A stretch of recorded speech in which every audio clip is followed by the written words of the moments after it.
자, 우리 오늘 말씀 아침 주신 말씀 계속 연하여서 하나님께서 또 우리들에게 도전하시고 엎드리게 하는 귀한 말씀 함께 나눌 수 있기를 원합니다. 누가복음 11장 42절, 44절 오후에는 우리 한 목소리로 한번 이 석절의 말씀 읽어 보십시다. 누가복음 11장 42절, 44절 시작. 화 있을진저 너희 바리새인이여 너희가 박하와 운향과 모든 채소의 11조는 들이되 공의와 하나님께 대한 사랑은 버리는도다. 그러나 이것도 행하고 저것도 버리지 말아야 할지니라.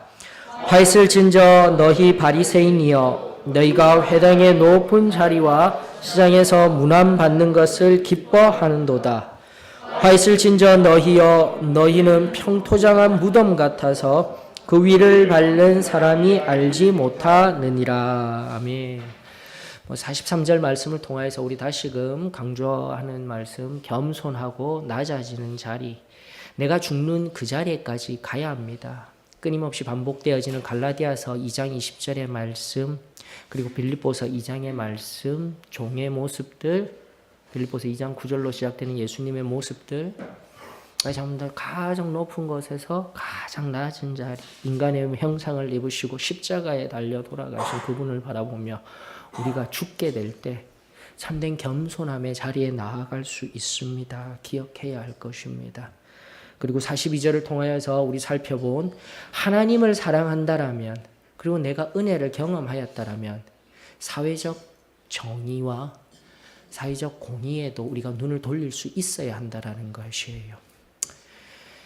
현대 성속에서 개척교회를 시작할 때 여러분들 한 5가지 정도의 예배, 우리 교회 비전으로서도 여러 가지 5가지 기본적인 예배, 섬김, 양육, 봉사, 구제, 전도 이런 부분들 이미 세워두었습니다. 그리고 어떻게 할 것이냐에 대한 비전은 이미 던져드렸어요. 그러면서 동시에 되어져야 돼요. 개척을 시작할 때는. 그러나 정통교회는 그게 힘들어요. 오랫동안 멈추어진 교회에서 무언가를 하나님의 뜻을 이루어 나아간다는 것이 한꺼번에 되는 것이 아니라 하나씩 만들어져 나아가고 있어요. 그러다 보면 이제 시간이 어느 정도 지난 시점에서 충돌이 있게 되는 거예요. 신앙적인 충돌들이. 누군가는 뭔가를 열심히 하고 싶은데, 이 방면에서 뭔가를 하고 싶은데 아직까지 안 되는 거예요. 일단 목회자로서 우리 소망교회를 바라보면서 또 젊은 목회자로서 정말 여기에서는 이렇게 이런 것들이 있지만 그것을 꾹꾹 눌러 담으며 함께 나아가고자 하는 것, 이거 정말 힘이 들 때가 많습니다. 어쩌면 지금 굉장히 제가 육신적으로도 많이 이렇게 다운되어져 있는 모습 눈치 빠르신 분들은 아실 거예요. 그런데 그것보다도 내 영혼이 지금 굉장히 많이 침체되어져 있는 것 같아요.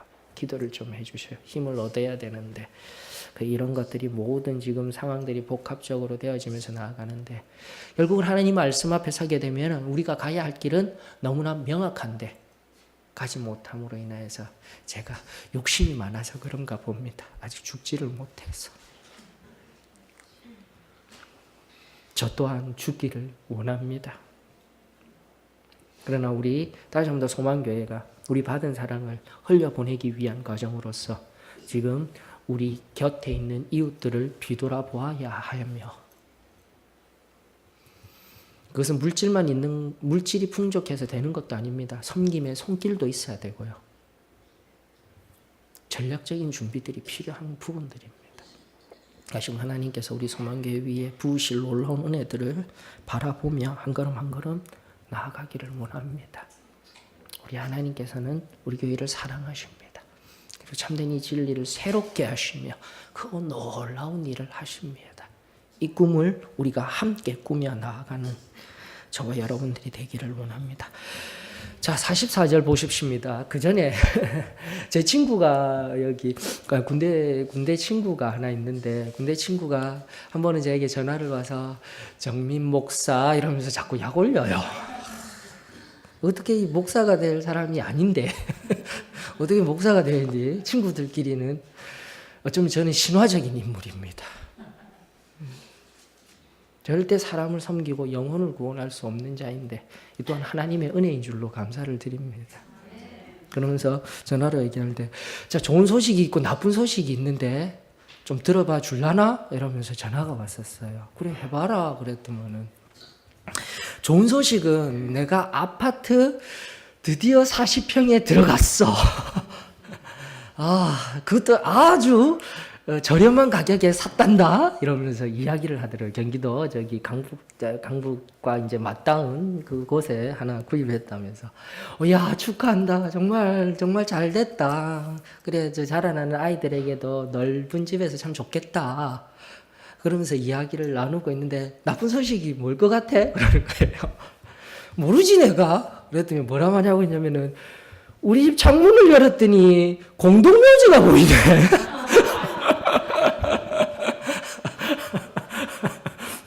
그래 둘이서 얼마나 껄껄거리고 웃었던지요. 다 값이 산 이유가 있었구나. 하면서 창문을 열었더니 뒤에 공동묘지가 보이고 이 터가 공동묘지 터였대. 이렇게 이야기를 하더라고요. 그래서 새벽만 되면은 안개가 자욱하게 끼며 좀 무서워라고 얘기를 하더라고요. 그러면서 또 우스갯소리로 목사 기도해 줘야지 이렇게 얘기를 하더라고요. 그러면서 이런 이야기들을 나누었는데 여러분 오늘 보게 되면은 44절 말씀 중에 보면은 바리새인들이 세 번째로 오늘 본문 속에 세 번째로 이야기하는 것 바로 그 바리새인들이 평토장한 무덤 같다라고 이야기를 하고 있습니다. 여기에서 평토장이라는 용어는요, 우리 대부분의 무덤이 이렇게 둥그렇지 않습니까? 그런데 외국의 이제 서구적인 무덤의 개념은 밑에다가 이렇게 비석을 덮어놓는 개념이에요. 그냥 평평하게 해놓는 것. 그것을 의미하는데 헬라 원어적인 개념은 그것이 아닙니다. 이것은 철저하게 의역된 것이에요. 원어적인 측면에서의 이 평토장이라는 뜻은 보이지 아니하는이라는 아델로스라는 용어가 사용되어져 있습니다. 즉 무덤인지 아닌지도 모르는 거예요. 지금 평토장한 무덤 같다라고 이야기를 하고 있지만 무덤은 있긴 있는데 이것이 무덤같이 전혀 보이지 아니하는 것. 바로 이것이 바리새인들의 상태라고 이야기를 하고 있습니다. 그런데 왜 저희 친구가 저에게 전화를 걸어서 앞에 무덤이 보여, 앞에 이렇게 공동묘지가 보여, 그리고 새벽에 막 자욱하고 무서워하는데 왜 그럴까요? 이유가 뭘까요? 무덤이라는 개념, 공동묘지라는 개념 속에 바로 이 개념이 있기 때문인 것입니다. 생명이 없기 때문인 거예요. 생명이 없기 때문인 거예요.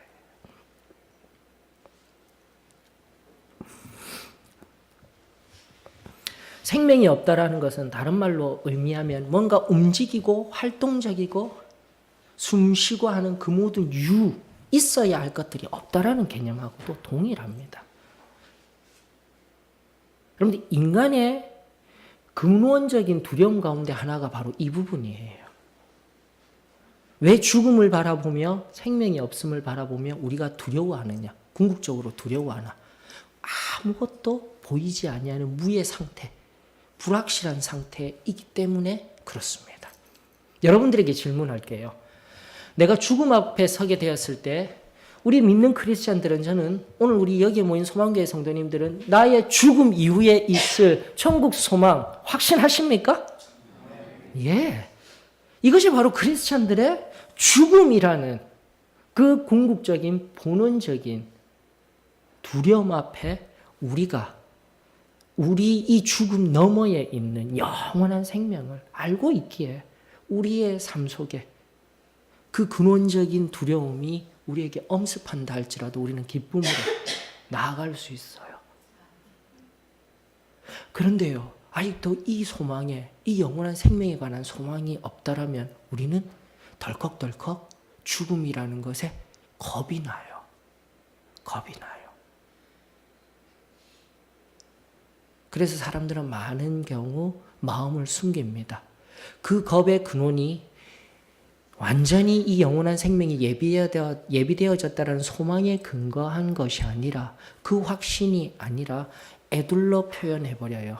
아직 우리 아이들이 덜 자랐기 때문에, 아직도 내가 무언가를 해야 할 일이 있기 때문에 이렇게 이야기하면서 진정한 죽음이라는 그 무와 같은 상태, 아무런 움직임이 없는 그 상태를 두려워하면서도 아직 영원한 생명의 그 확실한 자리에 있지 못하면서도 애둘러 내 마음을 속이며 살아가는 것. 여기 있는 저와 여러분들에게 세상에 어떠한 것이라도 심지어 죽음조차도 우리를 하나님과 갈라놓을 수 없다라는 이 말씀이 우리에게 참된 능력이 되어지는 말씀이 되어지기를 원합니다. 그리고 진정 죽음을 넘어 참된 영원한 생명의 소망 가운데에서 어떠한 자리에 있다 할지라도 우리의 소망이 끊기는 자리에 있지 아니하도록 우리의 심령을 점검하며 하나님 앞에 세울 수 있기를 축원합니다.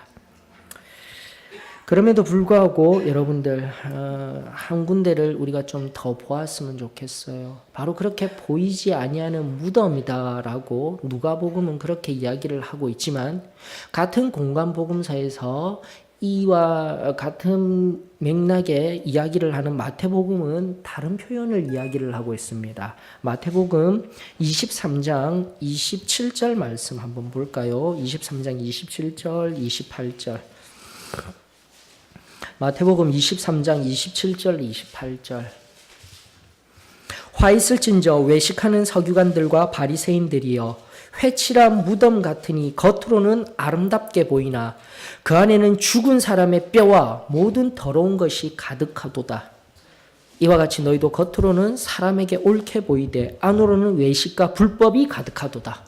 누가복음을 통하여서 바리새인들을 바라보며 그들에게 생명이 없다. 생명이 보이지 아니한다. 보이지 아니하는 그 무의 상태를 바라보며 생명이 없음을 이야기하였지만 마태복음은 바라보는 관점이 조금 틀려요. 바로 동일한 맥락에서 외식하는 서기관들을 가리키는데 바로 회칠한 무덤이라고 이야기를 하고 있습니다. 여러분들 우리 한국 사람들의 관은 오동나무를 사용한답니다. 오동나무 맞죠? 그래서 오동나무 제가 제 기억에 아직도 나요. 제가 유일하게 이 관을 운반해 본 경험이 있는 것이 바로 우리 이진영 자매의 할머니. 저에게도 할머니 되시죠. 그러니까 우리 이창영 장로님의 어머님이시죠. 예, 소천하신 어머니. 여름에 돌아가셨거든요. 그래서 제가 이제 가게 되는데 여름에 돌아가셨을 때 옆에서 이미 그 시신이 녹아내리고 있어요. 그러면서 송글송글 뭔가 맺히더라고요. 그 차가운 것과 함께. 상상이 되어지십니까? 그러면서 그 땅 속에 들어가게 되면은 시간이 흐르면서 그 오동나무가 썩어가겠죠. 그러면서 그 흘러내린 우리 인생의 이 생명을 다하여서 없어진 것들은 다 어디로 갈까요? 땅 속으로 사라지게 됩니다. 그나마 한국적인 지금 무덤과 관에 대한 죽음에 관하여서 우리는 그나마 나아요. 그런데 여러분들 유대인들의 이 회칠한 무덤이라는 것은요 정말 생각만 해도 끔찍한 거예요. 여러분들 회칠한 무덤이라는 녀석에 또 하나가 빠진 게 뭐냐면 역청까지 발라놨어요. 돌무덤이거든요. 석관이에요. 석관. 돌로 된 무덤에 절대 아무것도 들어가지 못하고 아무것도 나가지 못하게 만들어버린 게 역청을 발라버려요. 그 석관에다가. 그리고 석회로 하얀색으로 칠해가지고 화려하게 칠해서 내어놓는 거예요. 겉은 화려하게 칠해놓지만은 안에서 빠져나가지도 못하게 하고 나가지도 못하게 하고 그래서 동굴에다가 그대로 안치하는 거예요. 물론 돈 없는 사람은 이렇게 돌돌돌돌 말아가지고 안치해버리지만 여러분들 왜 이 마태복음 속에서 회칠한 무덤과 같은 이 석관과 같은 자들아라고 이야기를 했냐면 생각만 해도 끔찍해요. 여러분들 그 석관 속에서 썩어 문드러진 그 녹아내어진 그 더러운 것들이 빠져나가지 못하고 그대로 있는 상태. 이것이 그 유대인들의 머릿속에는 상상이 되어지는 거예요.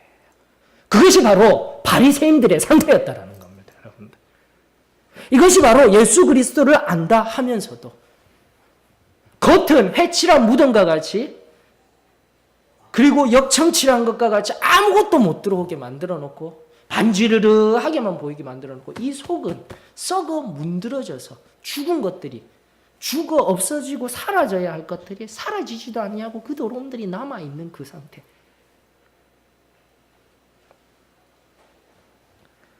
그래서 그 안에는 죽은 사람의 뼈와 모든 더러운 것이 가득하도다라고 이야기를 하고 있어요.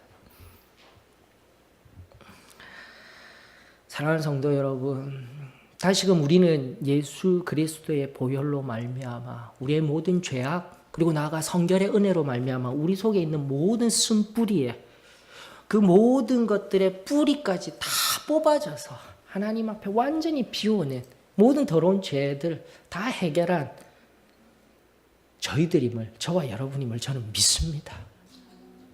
결코 내 안에 더러운 것들이 없는 줄로 믿습니다. 이것이 성결이에요. 우리가 그 전날 받았던 그 성결은요, 너무나 귀한 것이에요. 하나도 남기지 아니하고 모든 내 안에 더러운 것들을 다 내어버리고 없어지고 오직 예수 그리스도의 보혈로 말미암아 성령의 충만함을 덧입어 성령의 침례 가운데 기쁨으로 하나님 앞에 감사 영광 올려드리던 그 체험, 그 은혜가 우리들에게 있음에 이 시간 감사를 드립니다. 그러나 어떠셔요, 여러분들?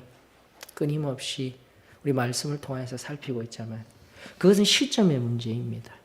성결, 완전 성화된 상태에서 한결같이 그 성결한 자리에, 완전 성화된 그 자리에서 한결같이 갔으면 좋겠는데 그러지 아니하고 떨어질 수도 있어요. 그 100% 완전한 자리에서 떨어졌을 때 나의 마음 속에, 내 속에 이 뼈와 이 더러운 것들만 같은 것들이 다시금 내 안에 생겨지게 된다면 우리 하나님께서 얼마나 싫어하실까요?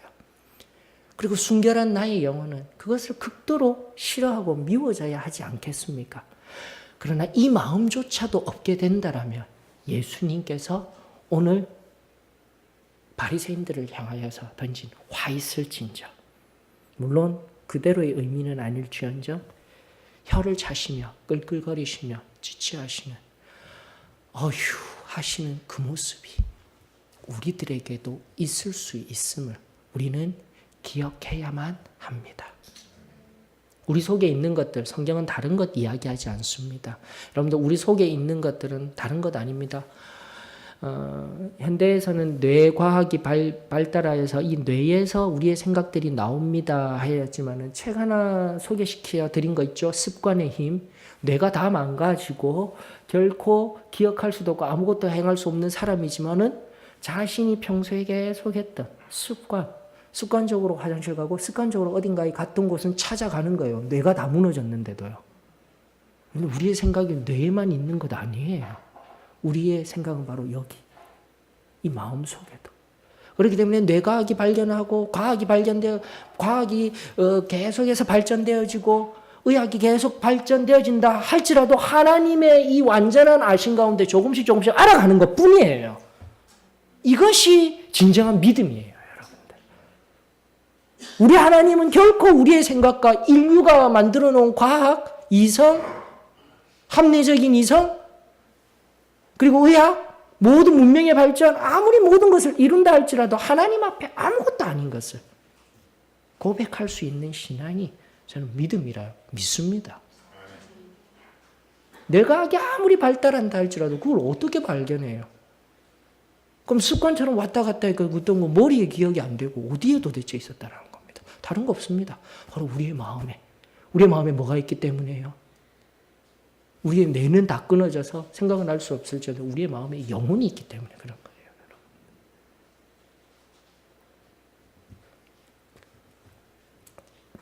마태복음 15장 18절로 한번 가보십시다.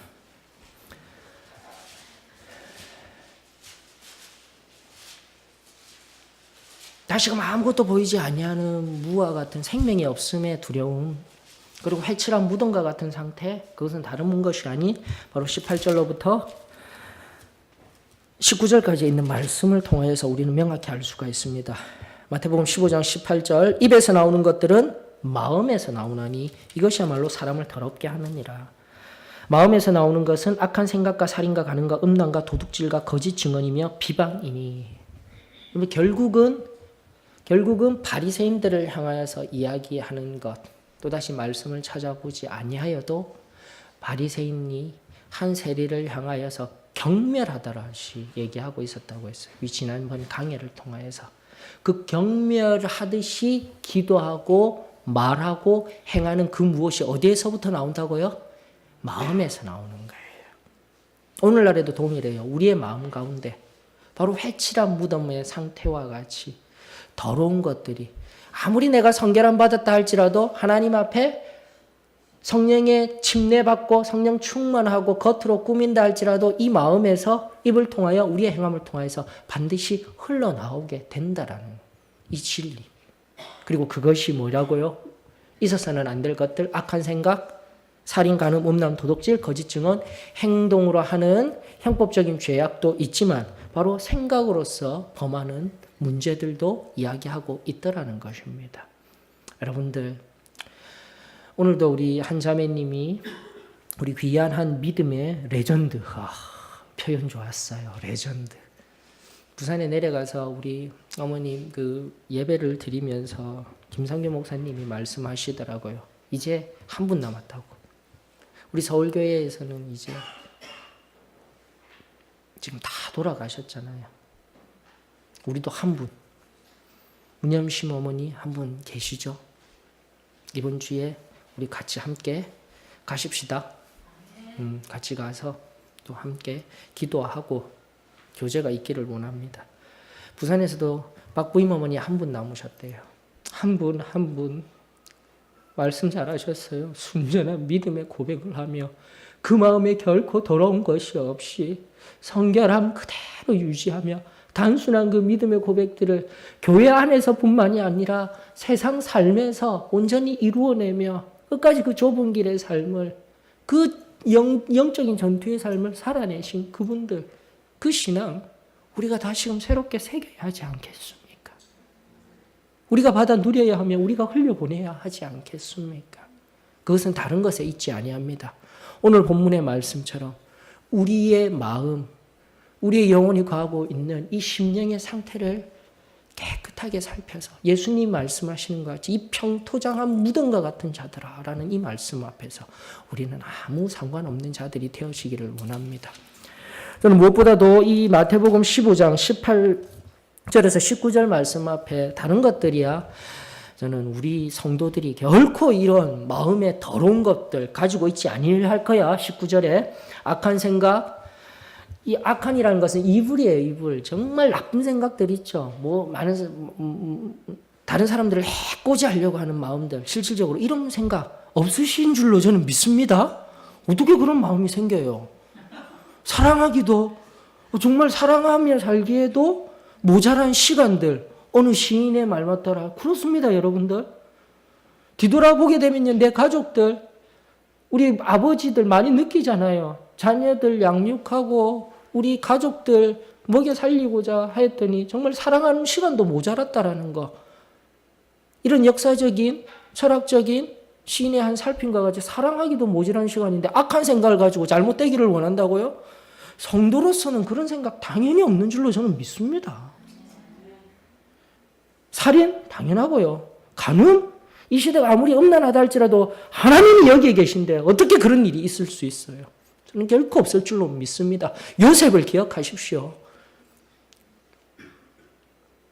권력 가지고 이쁜 그 애굽에서의 최고로 잘 나가는 보디발의 아내, 그 아내가 유혹한다 할지라도 그 자리를 벗어나면 잽싸게 피해버리는 그 재빠름이, 영적인 재빠름이 오늘날 우리 남성들에게 있기를 원합니다.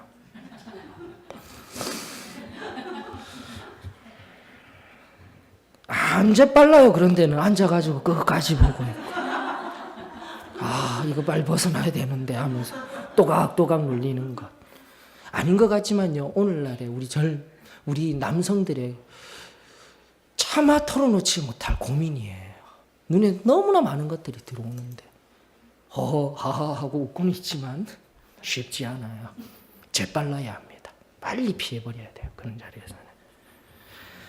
음란 마찬가지고요. 빨리 그 생각들에서 바라보는 것들에서 남성들은 눈으로요. 이 눈의 자극적인 것들이 굉장히 커요. 빨리 잽싸게 피해버려야 돼요. 도둑질, 거짓말 이런 거 없는 줄로 합니다. 그런데요. 여기 비방이라는 것이 조금 걸려요. 여러분들 비방. 비방이라는 영어 역본에서도 블레스페민이라고 되어 있어요. 그리고 헬라어에도 블레스페미니아라고 얘기를 하는데 이 원어의 첫 번째 뜻은 바로 신성모독이라는 뜻입니다. 신성모독. 그런데 정말 잘 이 마음에서 나오는 것들과 함께 그 당시 바리새인들이 예수님께 틈만 나면 신성모독이다 하고 얘기하죠. 근데 이것을 비방이라고 참으로 적절하게 우리 한글 성경은 잘 번역해 놓은 것 같아요. 원어의 의미들을 그대로 신성모독, 마음에서 나오는 신성모독이니 이렇게 하면은 조금 고개를 갸우뚱할 수도 있는데 왜 비방이냐라고 이야기하느냐. 정치학 용어 언젠가 한번 성경 공부할 때도 알려드렸습니다. 여러분들 정치학적인 용어로 흑색성전, 백색선전이라는 것들이 있어요. 지금도 많은 정치, 총선도 있다, 미국도 대선이다 하면서 많은 이런 것들이 난무하고 있는데 백색성전은 잘한 것이라도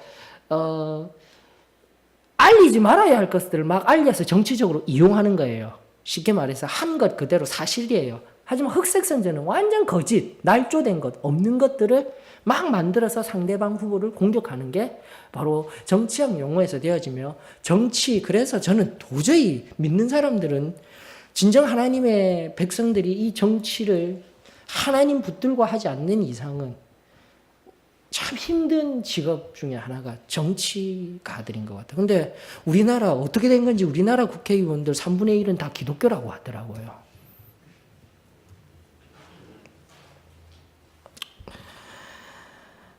흑색선전, 백색선전 이것은 정치학 용어로서 정치가들이 이용하는 거예요. 근데 가장 악랄한 게 뭐냐면은 회색성전이 있어요.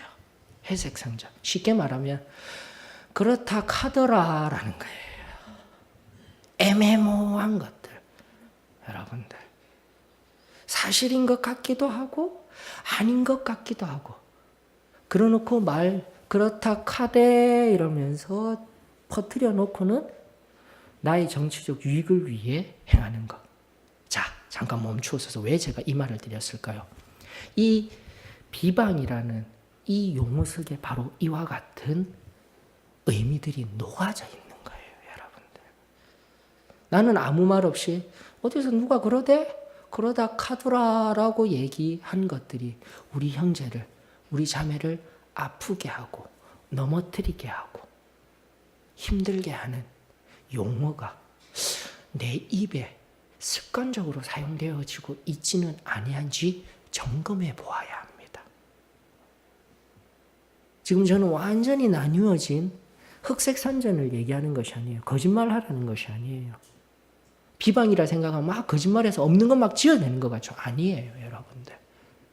우리 자신의 삶 속에서 내가 저 상대방보다 어쩌면 내 마음에서 사랑하지 못하고 하나 되지 못하는 그 사람에게 나쁜 마음, 욕하는 것, 그런 것 안 한다 할지라도 내 말 한마디로 인하여서 그런다 카더라라는 그 한마디로 인하여서 그 형제 자매가 죽는 자리에 들어가 있다라면 여러분들 바로 여기 비방에 해당하는 앞서 말씀드렸던 그 돌석간에 더럽게 떠다니는 그 부유물들이 내 마음속에 있구나라는 것을 살펴야 한다는 겁니다.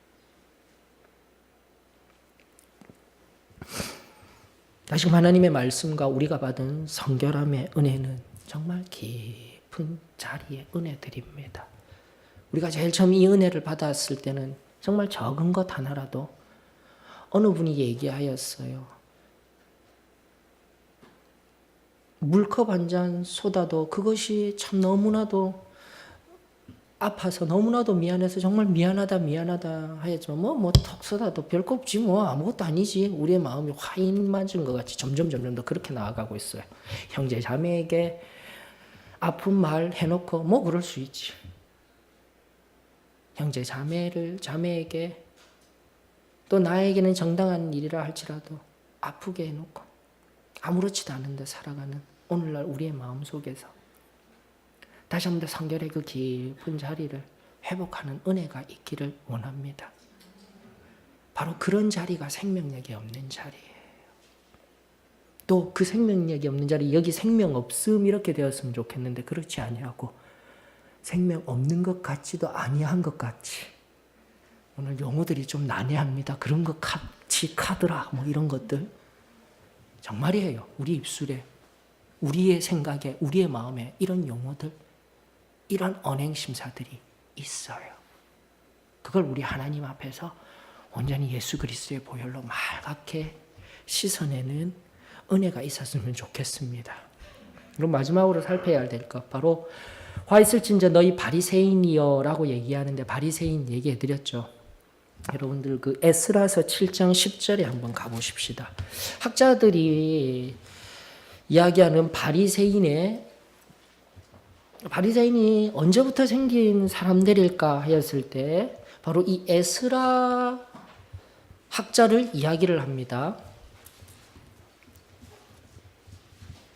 바리새인, 사두개파, 또 성경에서는 나오지 아니하지만 에세네파라든지 헤롯 당원이라든지 예수님 당시에 종교 당파를 형성하는 그 근원이 어디일까? 바로 에스라라고 바리새인을 연구한 신학자는 이야기를 합니다. 에스라 7장 10절에 보면 이러한 말씀이 있습니다.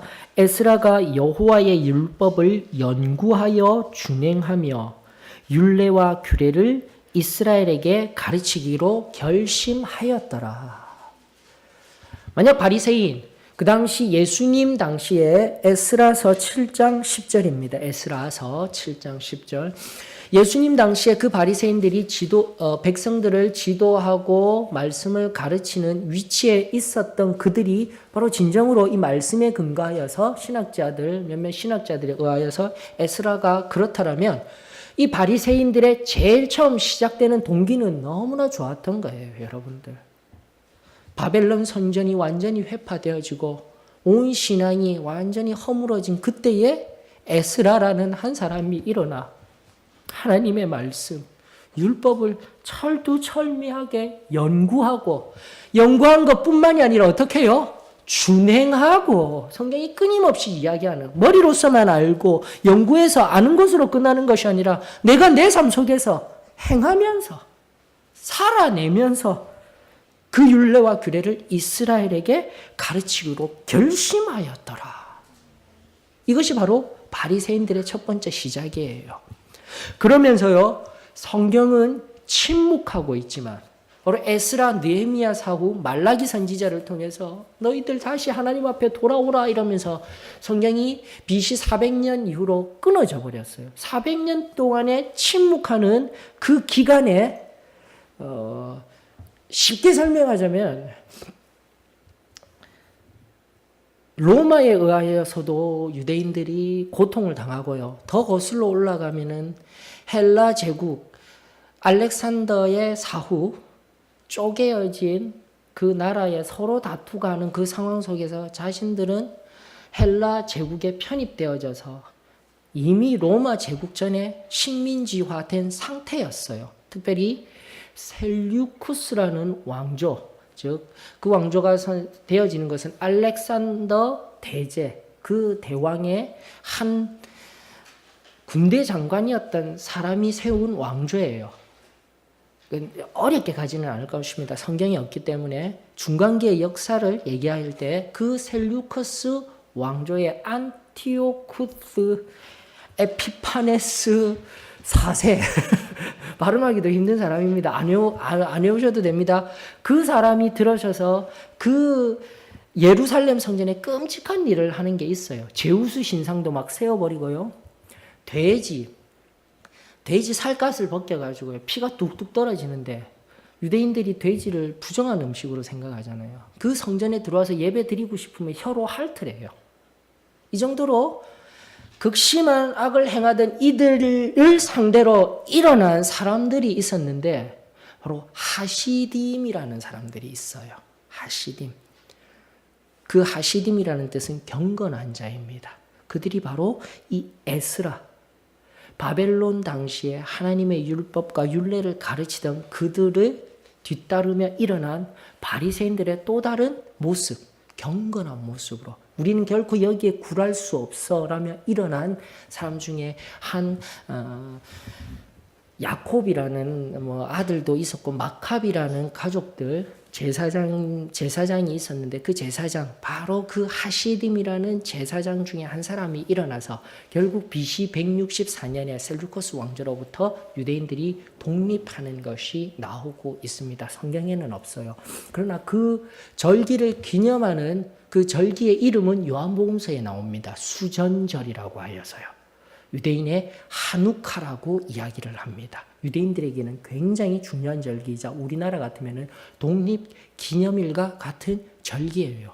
그때도 바리새인들은요, 경건함, 그 권력의 억압 속에서도 그들은 경건하게 하나님 말씀대로 가야 된다라면서 하시딤이라는 경건한 자들이라 불리우며 신앙을 지키며 나아갔던 것이에요. 어디 그뿐입니까? 나중에 이 마카비안들이 일어나서 독립시켜 놨더니 하수몬이라는 자기들의 왕가를 만들어 버리네요. 제사장이 왕이 되어 버리네요. 왕과 제사장은 철저히 분리되었는데 그때도 다 끊어버리고 절대 이러면 안 돼 해버리고 하수몬 왕가와 대립하는 세력이 바로 바리새인. 그때 바리새라는 용어가 나오는 거예요, 여러분들. 그 바리새라는 용어의 의미는 저항하는 자입니다. 그래서 그 하수몬 왕가 BC 100년쯤 되어지게 되면은 앞서 알렉산더 대왕과는 또 다른 알렉산더 얀네우스라는 왕이 들어서는데요. 거진 그 바리새인들 800여 명 자신의 말을 안 듣는다고 점점 더 헬라화 되어져 가고 그레코로마의 형식으로 나아가는 이 유대인들 마음 아파하며 절대 안 된다라고 하나님의 말씀을 지키고자 했던 바리새인 800명을 십자가에 못 박아버리는 또 그런 역사도 있게 되는 거예요. 바리새인들을 기억하셔요. 바리새인들이 예수님 당시에는 이런 나쁜 녀석들 하고 있지만 그들의 처음 시작 에스라서 7장 10절로부터 시작된 이 말씀 속에 하나님의 말씀을 지키기로 결심하는 이 무리들이 일어나면서 성경은 말하고 있지 아니하지만은 신약과 구약의 그 중간사의 역사 속에서 경건한 자들로서 하시림 나아가 어떠한 하나님의 말씀 앞에서도 굴하지 아니하고 저항하는 자로서 바리새인이라고 불리우는 역사가 있었음을 기억하십시다. 그러나 지금은 그 역사의 시간의 흐름 속에서 오히려 참된 메시아이신 예수님을 미워하고 죽이려고 하고 앞서 우리 마음에서 본 것과 같이 비방하고 살인의 의도를 가지고 악한 생각을 가지고 살인하려고까지 하고 있는 사람들이 바로 바리새인들이잖아요. 왜 제가 이렇게 조금 시간을 할애해서 바리새인들을 이야기하냐면 완전 승리의 삶을 주장하는 우리가 바로 이 바리새인들과 같이 될 수가 있는 거예요, 여러분들. 우리 자신을 뒤돌아보아야 하는 거예요. 저 압니다. 왜 아냐고요? 저는 여러분들하고 세대가 달라서 뱃속부터 자랐잖아요. 우리 김형모 어머니 간증뿐이겠습니까? 그 전날에 우리 어머니 아버지들의 정말 그 순전한 간증들 그리고 그 삶으로 보내주신 승리의 삶의 역사들 제가 정말 잘 기억하고 있거든요. 그렇게 1967년도에 시작된 이 승리의 삶이 놀라운 승리의 능력과 함께 각 한 사람 한 사람을 변화시킨 그 놀라운 역사 저는 기억하고 있습니다. 세상 다 쓰러져 가고 세상적인 복을 외치고 할 때 80년대까지도 우리는 오직 하나님의 말씀의 진리를 쫓으며 좁은 길이지만 이 길을 걷기를 원하며 나아갔던 우리 순전한 신앙 알고 있습니다. 자, 그런데 문제는 오늘이에요. 문제는 지금 이 순간 정말 그 귀한 구원과 성결과 그 성결함 속에 임하시어 성령께서 친히 나를 인도하여 주시고 지금도 세밀하게 이끌어 주시는 그 은혜가 우리들 가운데 있습니까? 아니면 나 승리 생활하고 있어요. 저 사람은 아니에요. 이 바리새인들과 같이 세리들을 멸시하며 율법주의에 포장되어져서 우리가 가진 전통, 교리 그것만 붙들고 하나님이 말씀하시는 것은 하나하나 놓쳐버린 채 내 경험이 교리가 우상이 되어져서 우리를 화석화시키고 진정 평토장한 무덤이 아니라 마태복음에 근거한 해칠한 무덤과 같은 자리에 있지는 아니한지 우리 자신을 점검해 보아야 하지 않겠습니까? 사랑하는 성도 여러분, 우리가 제일 처음 받았던 그 신앙, 이 바리새인들처럼 세상에서 나를 완전히 불러주시고 분리시켜 주시고 그 순전한 체험 속에서 하나님이 나를 만져주시고 나를 이끌어 주시는 것, 우리 이장로님도 말씀해 주신 것과 같이 저 어렸을 때 동일했어요. 성령님의 그윽한 임재, 영적인 그 임재들 경험했었어요. 성령이 자욱하게 임하는 것, 정말 연기같이 자욱하게 임하는 것이 아니라 영적으로 감화 감동이 있는 교회였던 것 우리 다 알고 있지 않습니까? 무엇이 문제입니까? 다시금 해칠한 무덤과 같이 우리 입술의 신앙 고백만이 승리합니다, 승리합니다 고백하시렵니까? 아니면 오늘 말씀 앞에 다시금 겸비하여 엎드려 내 속에 내 마음에서 치워버리지 못한 더러운 것들이 있습니까? 고백하며 또다시 피워내시렵니까?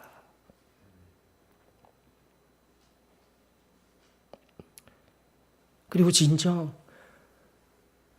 무덤인데 생명이 없는 나의 모습인데 가리운 것과 같이 무덤이 아닌 것 같이 그렇게 살아가며 또다시 그들에게 허공에 메아리 쳐지는 말뿐인 승리의 삶을 증거하며 같이 생명 없는 그 무덤과 같은 자리에 서 계시렵니까? 사랑하는 성도 여러분, 사실은 우리 하나님은 변하시지 않습니다. 우리가 변화했으면 우리 마음이 문제인 거예요. 오늘 이 시간 겸손히 또다시 엎드려 단 한 절의 말씀이었음에도 불구하고 우리들에게 던져주시는 하나님의 도전이 크고 놀랍습니다. 지금 순전한 그 깊은 은혜의 자리로 나아가 입술의 말뿐만이 아닌 우리 삶으로 진정 살아계신 하나님이 성령께서 친히 인도하여 주시고 일하시는 것을 경험케 하며 진정 우리 교회가 그리고 우리 한 사람 한 사람이 살아 생명력 있는 무덤이 아닌 진정으로 활기찬 은혜가 있는 우리 한 사람 한 사람이 되어질 수 있도록 다시금 성결함의 그 깊은 은혜의 자리로 나아가십시다. 다 같이 일어나셔서 찬송가 270장 부르시면서 우리 주님 앞에 겸손히 나아가시면 우리 주님 반드시 들으시고 일하십니다. 그 깊은 자리로 나아가 다시금 우리의 성결을 경험하십시다. 270장입니다.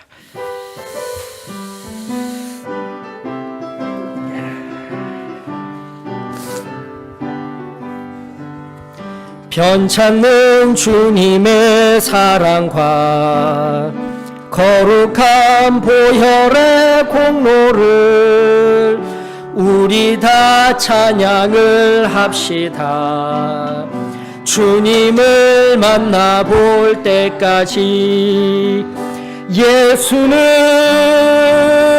우리를 깨끗게 하시는 주시니 그의 피 우리를 눈보다 더 희게 하셨네.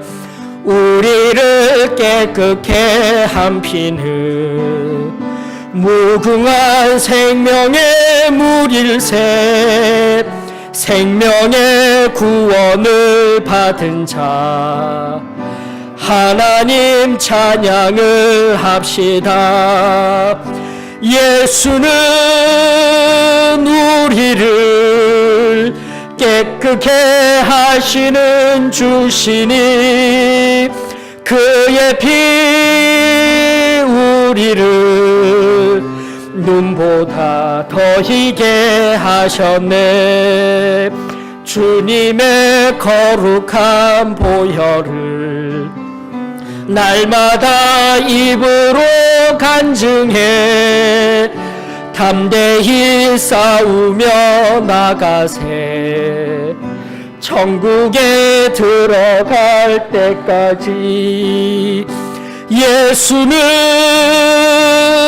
우리를 깨끗게 하시는 주시니 그의 피 우리를 눈보다 더 희게 하셨네. 십자가 단단히 붙잡고 날마다 이기며 나가세. 머리에 면류관 쓰고서 주 앞에 찬양할 때까지 예수는 우리를 깨끗게 하시는 주시니 그의 피 우리를 눈보다 더 희게 하셨네. 하나님, 다시금 감사를 드립니다. 우리 그 전날에 아주 순전하고 단순하였던 말씀의 외침 가운데 또 나아갑니다. 정말 맛있는 떡, 이 떡의 모양이 이렇습니다 저렇습니다가 아니라 우리가 진정 그 떡을 먹었을 때에 얼마나 맛있는 떡인 줄을 알 수 있듯이 그 전날 우리들에게 뚜렷하게 부어주셨던 그 성결의 놀라운 은혜, 내 모든 마음의 저 깊은 밑바닥에 있는 더러움까지도 맑게 씻겨주시고 순결하게 하여 주셨던 그 놀라운 역사, 하나님, 오늘 이 시간 겸손히 엎드려 기도합니다. 우리 마음 가운데 회칠한 무덤과 같이 우리 속에 이 더러운 것들 하나하나 다시금 나의 힘으로가 아닌 예수 그리스도의 보혈의 능력이 우리를 정결케 합니다. 다시금 맑게 씻기시는 그 놀라운 은혜의 역사 우리 가운데 온전히 이루어지기를 간절히 원하오니 주님 그 생명으로 인도하여 주시옵소서. 다시금 깊은 기도 가운데 우리 주님께서 친히 응답하여 주실 그 자리로까지 겸손히 엎드려 주님 앞에 기도하는 복된 시간이 되어지기를 원하오며 사랑 많으신 예수님의 이름으로 기도합니다.